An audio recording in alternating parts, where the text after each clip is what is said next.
Welcome to the Fabian Hour. I am your new and permanent host, the Blue Yeti. Oh, almost forgot. The world heavy middleweight champion, by the way. Look at his beautiful belts. Unfortunately, James couldn't join us because he's a puss. Joe couldn't join us because he's a double puss. But luckily, one of my other co-hosts had the balls to join. Introduce yourself. Hello, everybody. It is Mr. J Beans on the scene, aka Battle Club Guy. What's going on? Good, good. The only member that I actually seemed to really like because he doesn't really talk much to me because he doesn't talk shit. Go figure. You respect game. That's right. Yes. So tonight we're going to talk about a few things. We're going to talk about tonight's Raw, SummerSlam, NXT Takeover, and some New Japan Pro Wrestling stuff. Sorry, I'm just so excited to be the host again. After such a long time hearing Captain Swivel Tilly be the host. Because, let's face it, he's not a good host. So, anyway, Justin, tell me, how'd you thought about Raw? Yes, tonight's Raw, the go-home show for SummerSlam. I thought it was a very good show. Very good show. Got me pumped up for SummerSlam this Sunday. I thought the show was very good. The beginning was all right, but that Demon King, man, whew, I can't wait for SummerSlam. Yeah, a little known fact: Demon King was my favorite Yu-Gi-Oh card. Not Yes, really, yes. just the name's silly, in my opinion. Whatever. But I enjoyed Raw.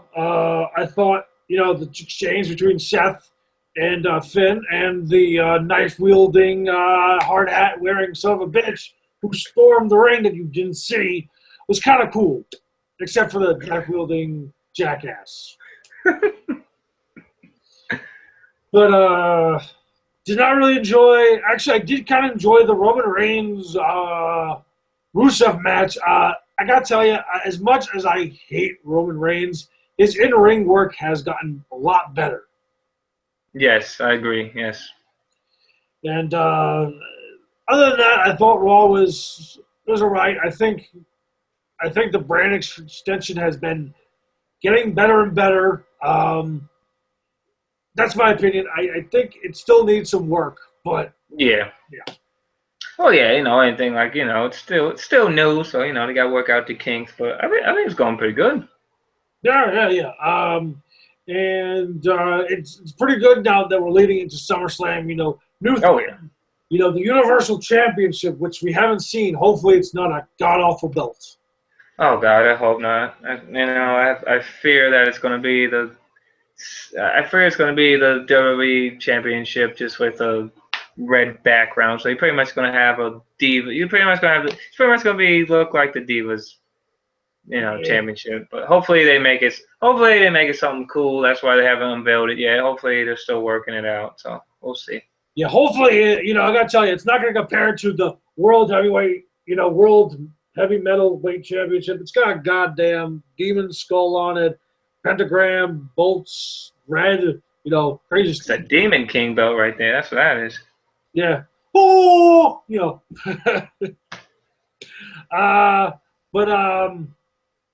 so, SummerSlam's looking pretty good. On the SmackDown side, it's looking pretty good, too. You got a rematch between AJ Styles and John Cena. Yep. Got the heavyweight belt. What are your thoughts on that, too? I think the SmackDown side of SummerSlam's going to be pretty good. You got Ambrose versus Ziggler. You got Miz versus Apollo Crews. Cena versus Styles. I think it's going to be good. I'm looking forward to Crews versus Miz, actually. That match I'm looking. That match and Cena versus. This will be the first time I'm actually looking forward to a John Cena match because I think that match is going to be one of the matches that steals the show, Cena versus Styles. I think it's going to be a very good match. Those two work good together. They do. They got good in-ring chemistry. So Yeah, that's going to be a good match. I have a feeling that match, out of all the non-title matches, that's going to be possibly a match of the year candidate. Yeah. I really do hope AJ goes over on Cena, even though AJ has a lot more ring time than John. I think that it's more important to have AJ win because AJ, Yeah.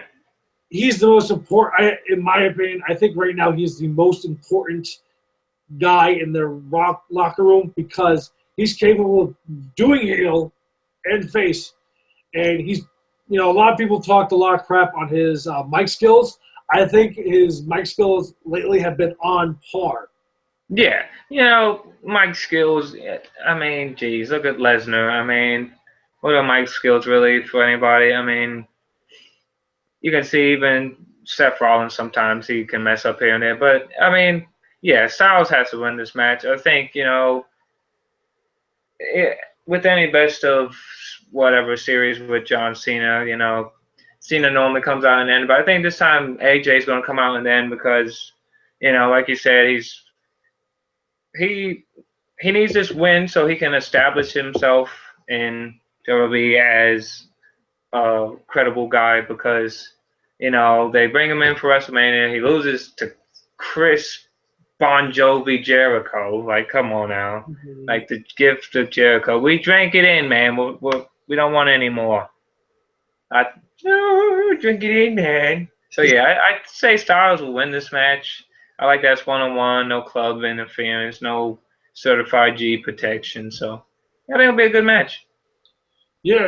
And it'd be interesting to see who wins. I have a feeling, like I say, I think Styles is going to win. Yeah.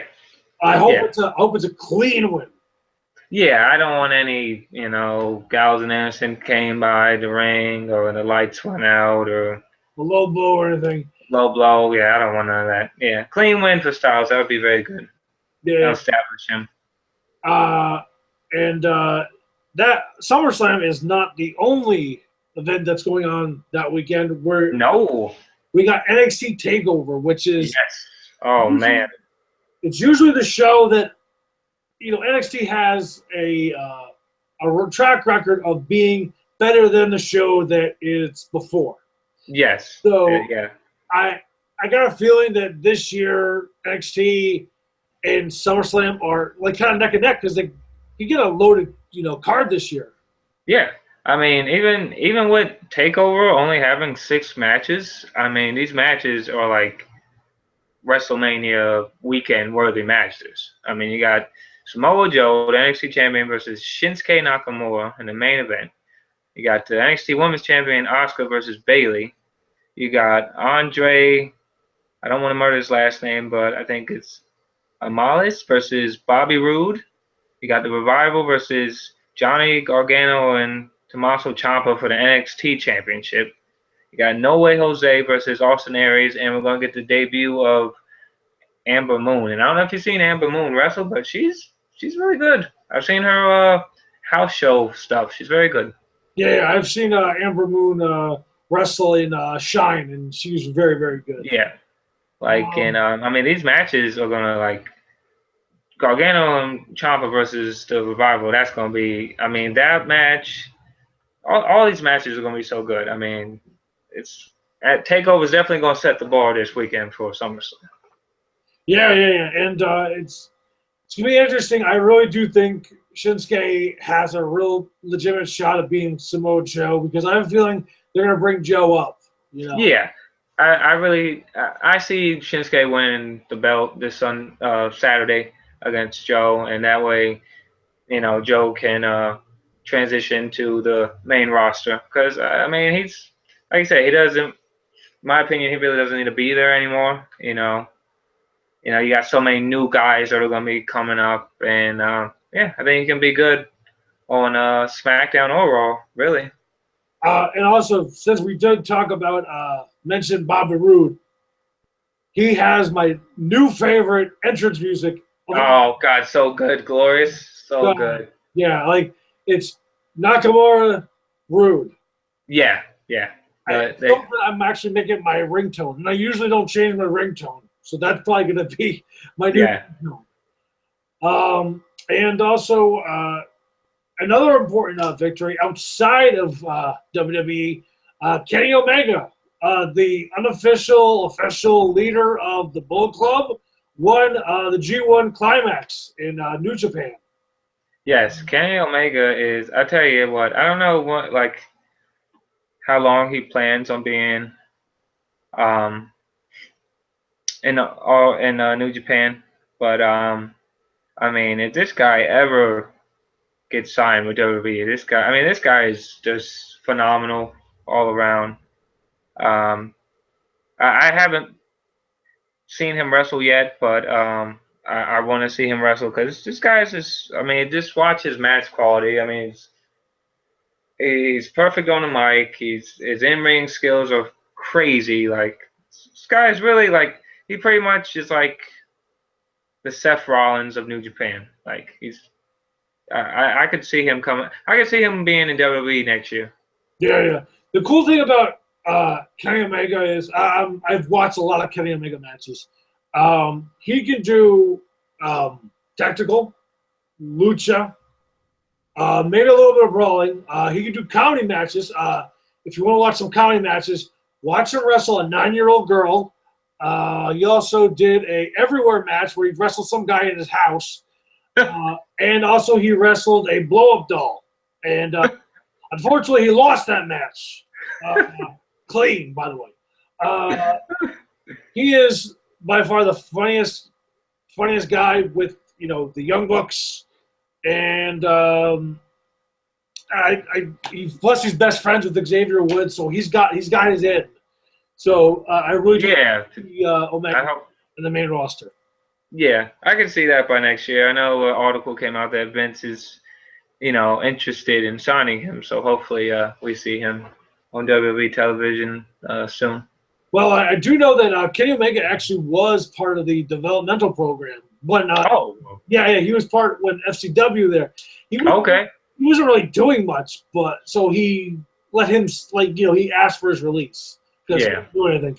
And ever since then, that was the best decision he could ever do because now he is. Oh yeah, he's on the moon right now. And everything. Yeah.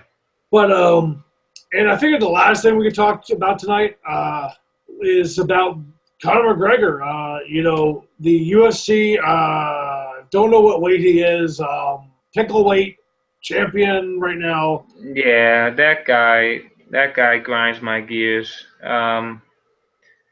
It's I understand what he does. He's a real fighter.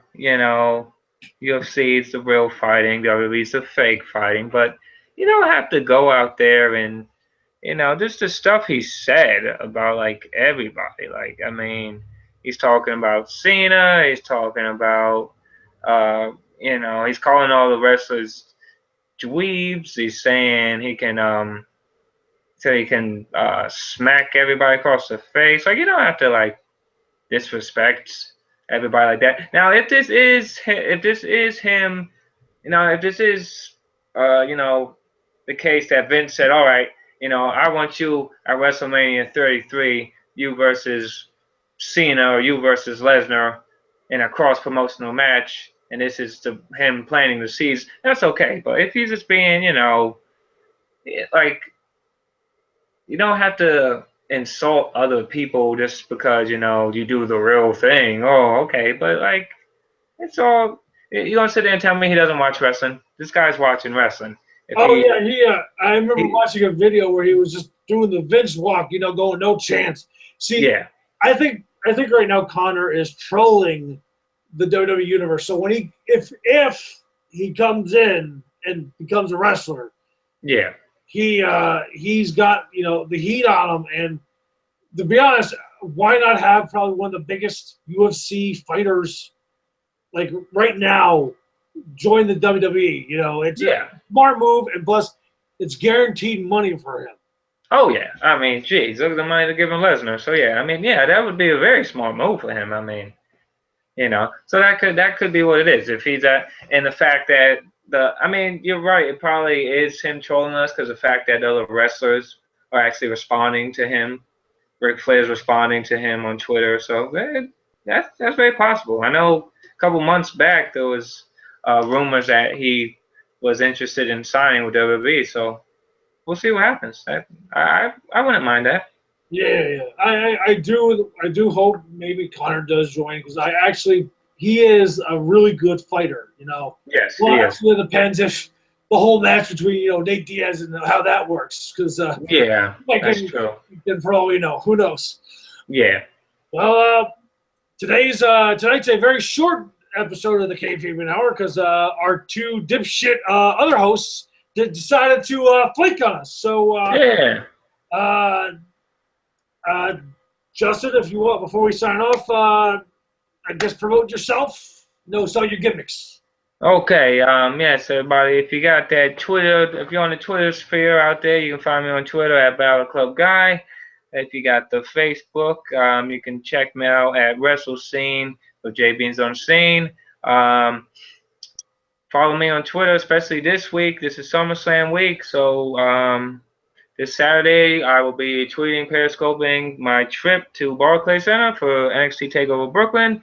I will also be at SummerSlam this Sunday, so you can check out all my tweets, pictures. I'll do videos, the whole thing. If I meet any wrestlers, live crowd reactions of different guys to win, all the entrances, all the goodies to make you feel like you're there with me. That's why they call me J Beans on the scene. Yeti. Yeah. One bone picker with you. Why didn't you invite me to SmackDown? How you invited that piece of shit Trevor Charity with you? But that whatever. Well, hey, listen. Whenever you're free, I know you're a busy man. You got all your fights you're doing, and you're out there in your Yeti sphere. Whenever you're free, buddy, let me know. You wanna go on? I'll take you on the scene. You know what I'm saying? Okay. I would enjoy to be on the scene. Uh, anyway, I do have Facebook. Well, not really have a Facebook. I just use Trevor's after I kicked him out of his house. I got his laptop. So I do check on his Facebook, pretend it's him, pretend like, oh, I care. Pretty funny. So I guess follow his Twitter. Maybe he needs the likes from his Twitter. I don't know how Twitter works. I do have my own Twitter, but I don't really check a lot. So for all I know, I probably have a stockpile of likes, promoters trying to get in touch with me, trying to see if I can defend my belt at their promotions. But yeah, so this is another episode of the Fabian Hour. I am your new host, the Blue Yeti. See you again. Oh, and James, if you're watching, fuck you.